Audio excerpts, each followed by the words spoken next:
Topic से सीखने वाला कर लिया है। तो आज हमारा लाइफ प्रोसेस का लास्ट डे है, ठीक है, जिसमें हम क्या पढ़ने वाले हैं, disorders of kidney.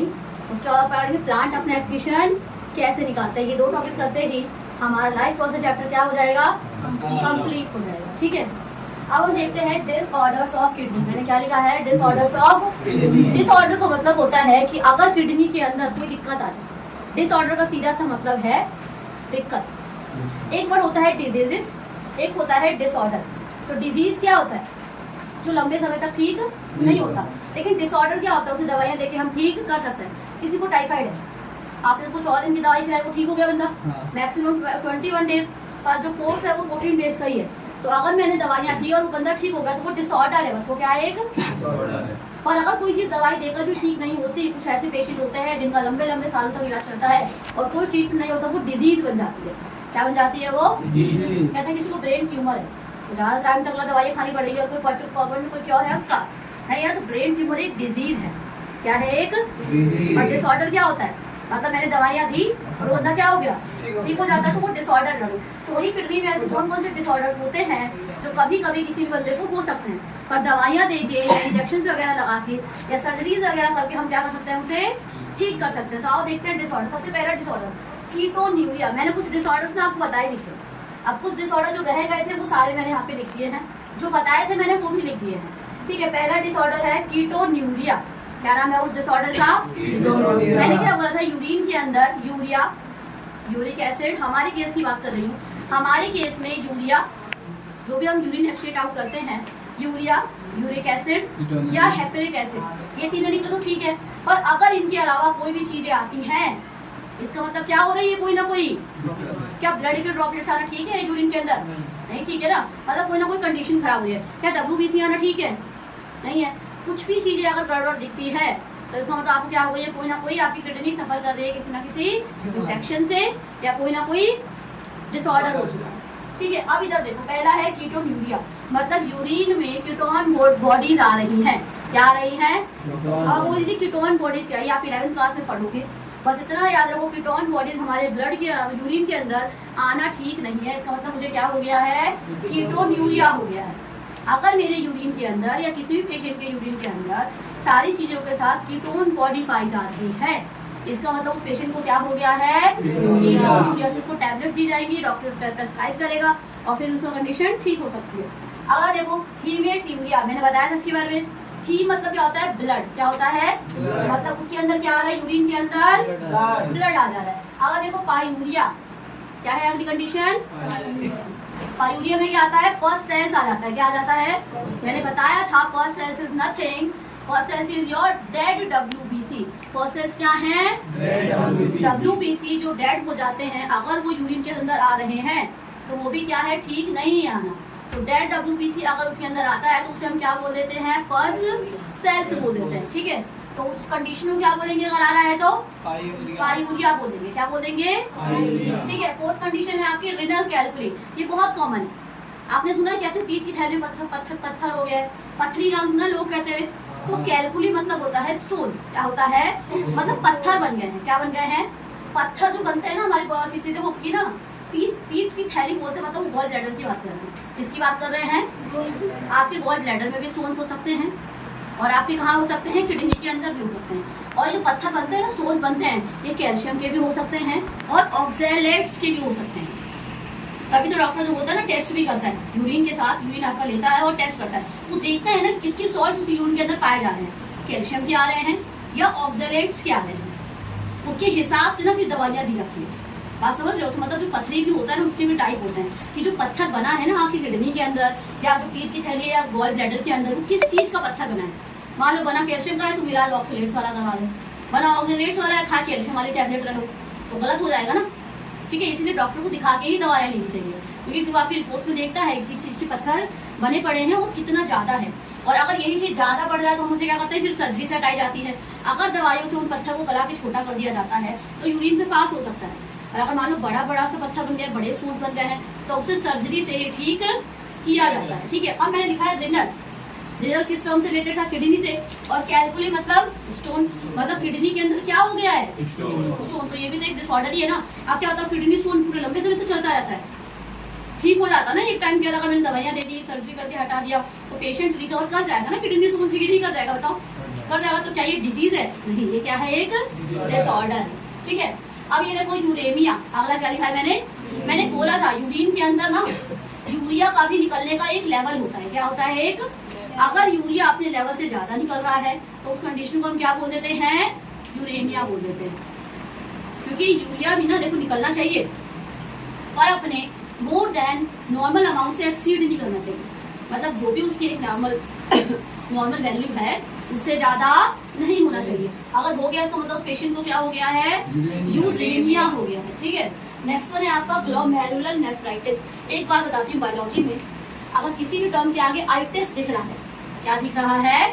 Itis, ITIS, itis दिख रहा है, इसका मतलब उस किसी भी ऑर्गन में सूजन आ गई है। क्या आ गई है बेटा?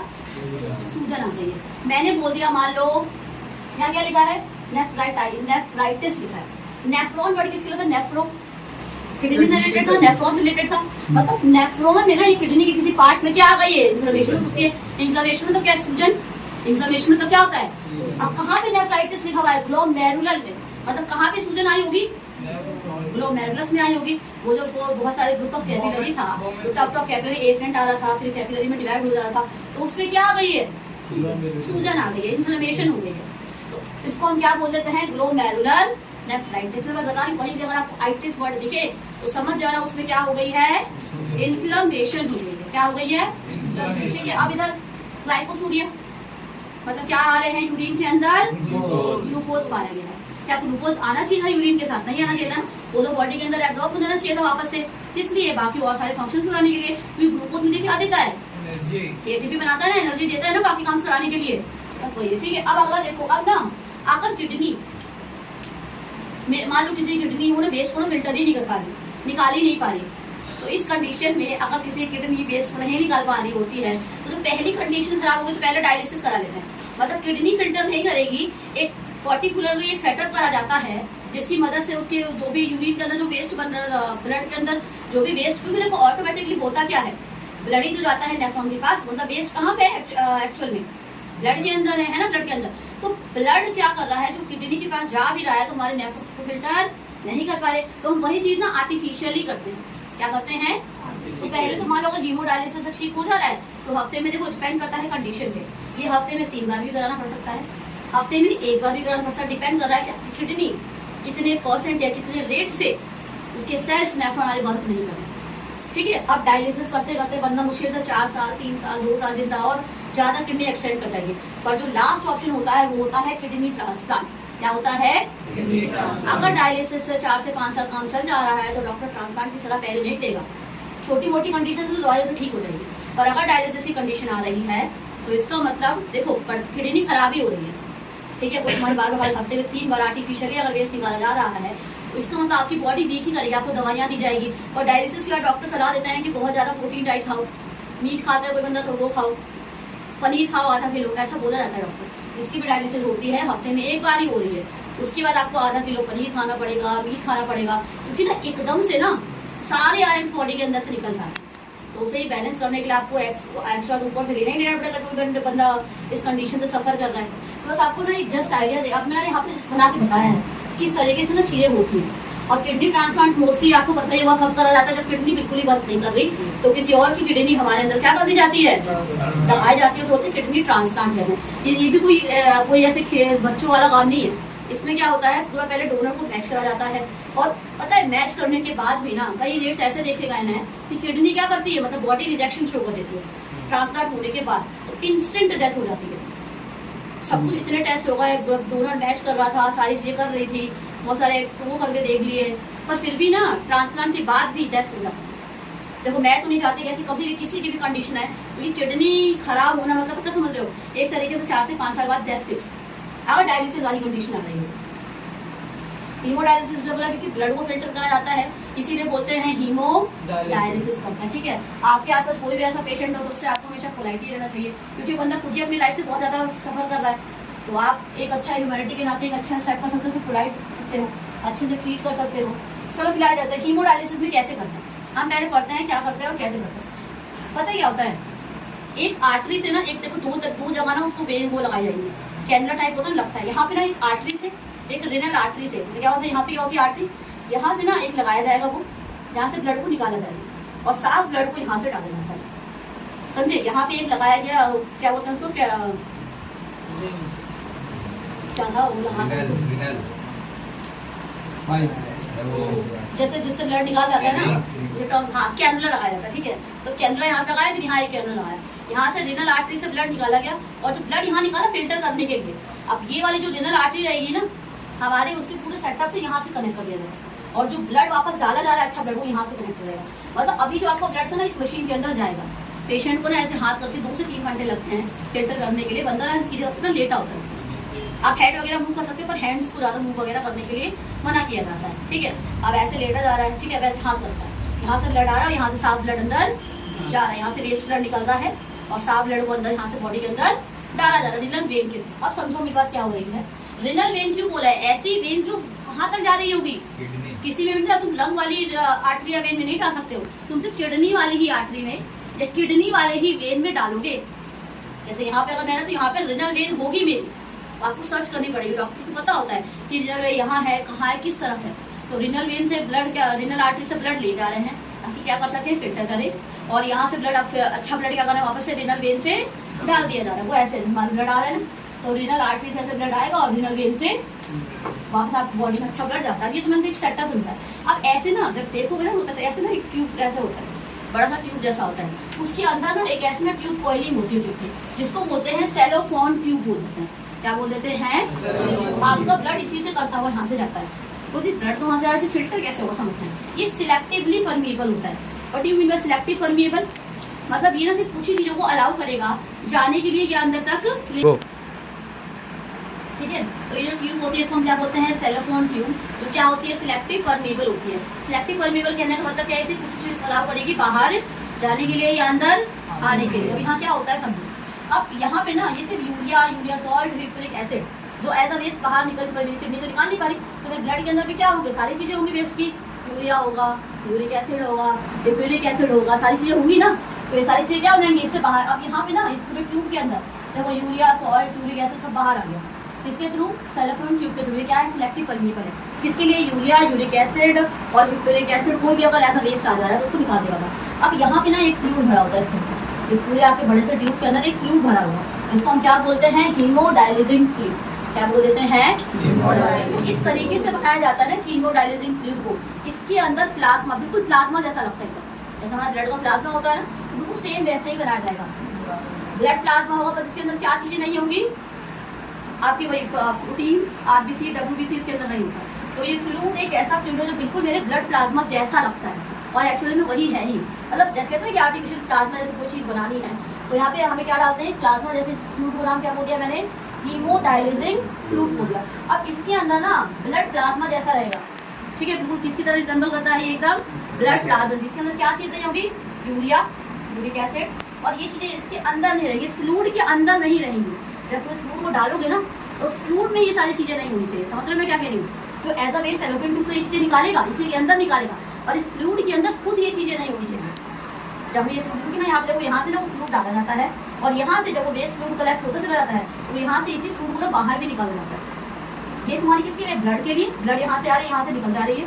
अब इस फ्लूइड को भी तो तुम्हें कंटिन्यूअसली ना, मतलब हर 3 मिनट पे या 4 मिनट, मुझे एक्चुअल टाइम तो नहीं पता, लेकिन ना डाला जाता है वो फ्लूइड, और तुरंत ना यहाँ से निकाल भी लिया जाता है, क्योंकि जो ब्लड आ रही है तुरंत तुम फिल्टर करके चल जाएगी ना। ब्लड पता है क्या होता है, बॉडी में ना सारा ब्लड निकलता जाता है और सारा ब्लड वापस फिल्टर होके इधर आता है। तो मान लो ब्लड अगर कंटिन्यूस स्पीड से आ रहा है, तो क्या उसमें सारे ब्लड को तो फिल्टर करना ही, ठीक है। तो ये नहीं होता है यहाँ पे ना हर चीज़ का ना एक अलग कॉर्नर प्रेजेंट है, ब्लड के लिए अलग, लाने के लिए अलग, ले जाने के लिए अलग। और जो सेलोफेन ट्यूब के जो फ्लूइड है ना, हीमोडायलिजिंग फ्लूइड, उसको लेके आता है यहाँ से और वापस यहाँ से निकल। देखो इस फ्लूइड के अंदर वेस्ट इकट्ठा हो रहा है, तो वो चीज़ तो ठीक नहीं है, तो एक तरफ से फ्लूइड ना डाला भी जाएगा और एक तरफ से फ्लूइड को निकाला भी जाएगा। तो ये वो है, अब यहाँ से यूरिया, यूरिक एसिड बाहर आ गया, ये सेलोफेन था। अब पता है थोड़ा सा ना कंडीशन समझ लेते हैं, मान लो मेरे यहाँ से ब्लड निकाला जा रहा है, तो पता है क्या करेंगे, पहले ना मेरे ब्लड के अंदर, अब यहाँ पे ना थोड़ा सा जो बाहर वाला से बेन यहाँ पे बाहर ही निकल रहा है, यहाँ पे ना जो ब्लड आ रही है, renal blood from renal artery जो आ रही है, इसके अंदर ना पहले हम हेपरिन ऐड करेंगे। क्या ऐड कर देते हैं, और हेपरिन क्या है वो बताएगा, मैंने बताया था हेपरिन क्या है। हेपरिन क्या है? एक एंटीकोगुलेंट। क्या है वो? एक मतलब ब्लड को जमने नहीं देगा। एक बात बता, ब्लड इसके अंदर जा रहा है तो ब्लड जमेगा नहीं, कोगुलेशन तो होगी ना। प्लेटलेट तो अपना काम करेगी। तुम्हारा तो रियल ब्लड जा रहा है तो उसके अंदर प्लेटलेट होगी, तो ब्लड को कोगुलेट कराएगी कि नहीं कराएगी? कराएगी ना। तो ब्लड कोगुलेट ना करे इसलिए मैंने ब्लड के अंदर क्या ऐड कर दिया? पहले इसके अंदर इससे पहले हेपरिन ऐड कर दिया। Heparin is nothing but your anticoagulant. क्या है वो? एक मतलब ब्लड को कोगुलेट नहीं करने देगा। कितना डिग्री टेम्परेचर पहले ब्लड का कराया मैंने? 0 डिग्री सेल्सियस। क्या कर दिया? ब्लड का टेम्परेचर, इसके अंदर का टेम्परेचर कैसा रहेगा? 0 डिग्री सेल्सियस। क्योंकि मेरी एक बात बताओ, अगर ब्लड बॉडी के अंदर से बाहर आ रहा है और जिस भी अंदर रहेगा ब्लड कोगुलेट ना करे, ब्लड को एक ऑप्टिमम टेम्परेचर मिले, उसके बॉडी के अंदर का टेम्परेचर देना पड़ेगा ना। तो क्या रहेगा? 0 डिग्री सेल्सियस रहता है। अब निकाल दिया बाहर। अब हमारी बॉडी के अंदर का टेम्परेचर 0 से लेके 30, मतलब एक तरीके से 37 डिग्री सेल्सियस नॉर्मल है। 37 से तो नापता है ना कि 42 तक जाता है, जाता नहीं टेम्परेचर। तो आपको यहाँ मानो ब्लड है तो ब्लड के अंदर पहले क्या ऐड करा? हेपरिन। और टेम्परेचर कितना रखा है? 0 डिग्री सेल्सियस। ब्लड यहाँ पे आएगा, urea, uric acid, uric acid इस हीमोडायलिसिस फ्लूइड के अंदर बाहर निकाल दिया जाएगा। ठीक है। अब यहाँ से क्या होगा? ये ब्लड, अच्छा ब्लड जो ब्लड के अंदर वेस्ट निकल चुका है वो कौन से के थ्रू? अब इसके अंदर देखो ब्लड बाहर आ रहा है, तो जो तुमने हेपरिन डाला था कि कोगुलेंट डाल रहे, अब तो तुम्हारे ब्लड के अंदर तो ऑलरेडी है ना नेचुरल एंटीकोगुलेंट तो है ही तुम्हारा। क्या था वो तुम्हारा? याद करो, फिब्रिनोजन था ना, फिब्रिनोजन। तो अब मेरे ब्लड के अंदर तो ऑलरेडी है, क्योंकि मेरे ब्लड तो ब्लड कहाँ आ रहा है? मेरी बॉडी के अंदर आ रहा है। तो क्या मुझे हेपरिन की जरूरत है? तो उस हेपरिन के लिए हम क्या अब क्या ऐड करेंगे? ब्लड के अंदर एंटी हेपरिन कर देंगे। क्या ऐड करेंगे? मतलब जो भी हेपरिन था ना तो तुमने डाला था कि ब्लड कोगुलेट ना करे, उसका असर खत्म करने के लिए हम क्या डालेंगे? और कितने टेम्परेचर रखेंगे हमारे इसके अंदर का? 37 डिग्री के अंदर है। अब रीनल वेन से ना रेडियल वेन से, जो भी ये वेन है, इसमें डालने से पहले करा जा रहा है सर का टेम्परेचर जो भी है कि हेपरिन एंटी हेपरिन डाला गया है। एंटी हेपरिन डाला, 37 डिग्री सेल्सियस रखा और रेडियल वेन के थ्रू कहाँ चला गया? अपना सीधा हार्ट के पास चला गया। तो ये ना एक जस्ट मैंने आपको समझाया है कि जो डायलिसिस करते हैं पेशेंट्स की वो इस तरीके से करते हैं। ब्लड रेडियल आर्टरी से आया, हेपरिन ऐड करा, 0 डिग्री सेल्सियस प्रोवाइड करा, उसके बाद क्या कर दिया? इसको इसके अंदर डाला सेलोफियन ट्यूब के अंदर। सेलोफियन ट्यूब सेलेक्टिव परमेबल है, जो यूरिया, यूरिक एसिड, हिप्रिक एसिड को क्या कर देगा?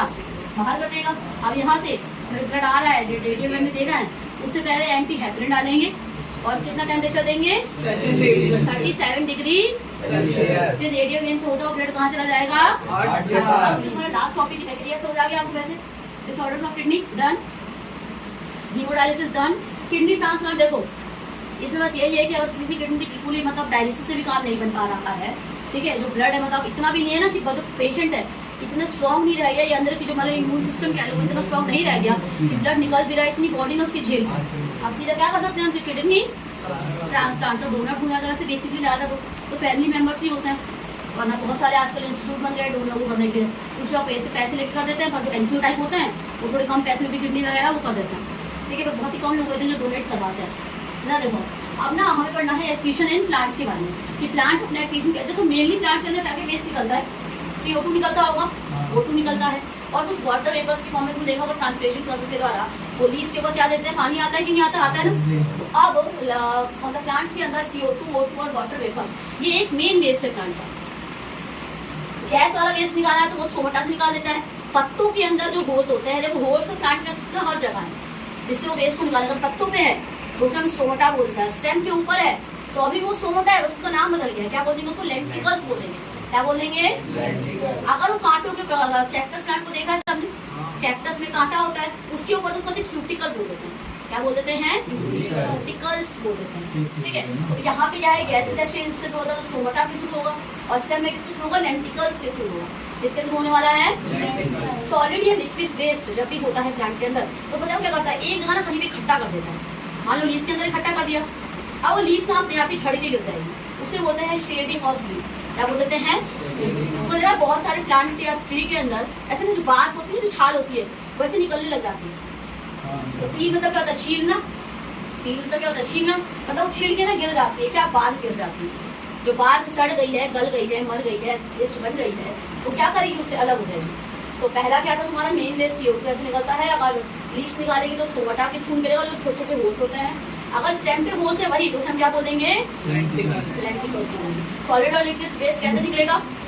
शेडिंग ऑफ लीव्स के जब भी फ्रूट के अंदर स्टोर करता है ना, फ्रूट भी गिर जाता है कभी सड़ के, तो उसे हम ना रैचेस बोल देते हैं। क्या बोल देते हैं? अगर ऐसा वेस्ट किसी भी फ्रूट के अंदर से कभी देखो फल सड़ जाता है फल सड़ गया है, फल क्यों सड़ा है? क्योंकि उसके अंदर ना ज़्यादा ही वेस्ट इकट्ठा हो गया। कोई ना कोई एक या दो फ्रूट को चुन लेते हैं, इसके अंदर वेस्ट जाएगा, उसमें वेस्ट इकट्ठा हो जाता है। ये ज़्यादा भी पक जाने की वजह से वो फ्रूट क्या हो गया, सड़ी तो जाएगा। अगर ओवर राइप नहीं हो जाए किसी भी चीज़ की, ज़्यादा फट जाए वो फल, तो क्या उसे कोई खाता है एकदम से? कभी तो सड़ना ही माल हो जाएगा। और ना कभी कभी वो वेस्ट भी स्टोर कर देता है तो काला काला सा हो जाता है। कभी अमरूद वगैरह में ज़्यादा देखने को मिला हो, आधे पार्ट तो ठीक होता है, कुछ कुछ पार्ट ना एकदम से काले या ब्राउन से पड़ जाता है, होता है ना अमरूद वगैरह में ऐसा। केले में भी देख पाते होगा ऐसा, ऊपर का ठीक है, बीच में ना हल्का सा ना काला पड़ रखा है, तो तुम हटा देते, क्योंकि देखो उसी पार्ट में ना छोटे से हिस्से में प्लांट ने क्या इकट्ठा कर दिया था, अपना वेस्ट इकट्ठा कर दिया, ठीक है। तो उसको क्या बोलते हैं हम, ब्रैचेस। अगर किसी भी सॉलिड फ्रूट के अंदर वेस्ट इकट्ठा कर रहा है तो उस फ्रूट को हम क्या बोलेंगे, ब्रैचेस बोलेंगे। क्या बोलेंगे, ब्रैचेस बोलेंगे। अब कभी कभी तो देखो उसमें सफेद सफेद से गम्स भी आ जाते हैं प्लांट के ऊपर, बात वगैरह के ऊपर, वो सफेद छाल जैसा नहीं बन जाता है, जिसे भी हटाया चिपचिपा चिपचिपा सा होता है। कभी कभी तो धागे धागे के फॉर्म में भी रहेगा, और कभी कभी एकदम चिपचिपा सा सफेद सफेद रहता है, तो उसे गम्स एंड रेसिन्स बोल देते हैं। क्या बोल देते हैं, गम्स और रेसिन्स के फॉर्म में भी। और कभी कभी प्लांट में कुछ वेस्ट को सॉइल के अंदर भी डाल देते हैं। क्या कर देते हैं, सॉइल के अंदर डाल देते हैं। अब कुछ एनिमल्स के अंदर, जो अगर हमारी बॉडी की बात करी जाए तो कैसे किडनी वेस्ट निकाल रही है, बताओ। सलाइवा के अंदर भी तो वेस्ट निकलता है, हल्का सा क्या रहता है उसके अंदर, यूरिया, है ना। और देखो जो मुझे स्वेट आते हैं, पसीना आता है, इसके अंदर भी तो यूरिया है, इसके अंदर भी अमोनिया है हल्का फुल्का। मैंने बोला था हमारी बॉडी के अंदर अमोनिया को ना, जैसे अमोनिया बन रहा है हम उसे लिवर तक ले जाने तक का वेट नहीं करते, जितना हो सकता है उतना हमारे स्वेट ग्लैंड्स के थ्रू, स्वेट के थ्रू क्या करते हैं, अमोनिया को बाहर निकाल दिया जाता है। तो जो स्वेट आ रहा है उसके अंदर क्या है, यूरिया या अमोनिया हो सकता है आपके। तो ये स्वेट क्या है, वेस्ट ही तो है। पसीना जो भी आता है ये क्या है, हमारा वेस्ट है।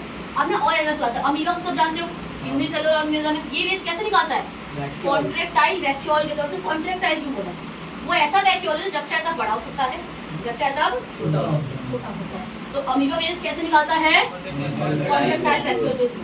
आर्थवर्म कैसे निकालता है, उसके बाद एक ऑर्गन होता है, उसके एक्सक्रीटरी ऑर्गन क्या होता है, नेफ्राइडिया बोल देते हैं। क्या बोल देते हैं, ये तो मैं वन टाइप पूछ सकता है कि आर्थवर्म का एक्सक्रीटरी ऑर्गन क्या है, तो वो क्या है बेटा, नेफ्राइडिया है। क्या है, अच्छा। वो रेस्पिरेशन कैसे करता है आर्थवर्म, मॉइस्ट स्किन के द्वारा करता है, किसके थ्रू करता है, अपने स्किन के द्वारा करता है, मॉइस्ट। ह्यूमन में जब हमारे नेफ्रॉन है फंडामेंटल, वो निकालती है। और लंग्स क्या निकालता है, CO2। क्या लंग्स वेस्ट नहीं निकाल रहा, निकाल रहा है ना, CO2 क्या निकाल रहा है, वेस्ट तो निकाल रहा है, जो प्लांट इस्तेमाल कर लेते हैं। और स्किन से क्या निकलता है, देखो ऑलमोस्ट पूरा चैप्टर खत्म हो गया है। वेस्ट बता दिया मैंने, प्लांट्स का वेस्ट बता दिया हमने, डिसऑर्डर्स कर लिए हमने, ये डायलिसिस पढ़ लिया क्या होता है हमने, किडनी ट्रांसप्लांट क्या जान ली। यहीं पर लाइफ प्रोसेस चैप्टर खत्म होता है। आप लोगों को समझ आ गया पूरा चैप्टर, ये आज का टॉपिक समझ आ गया अच्छे से।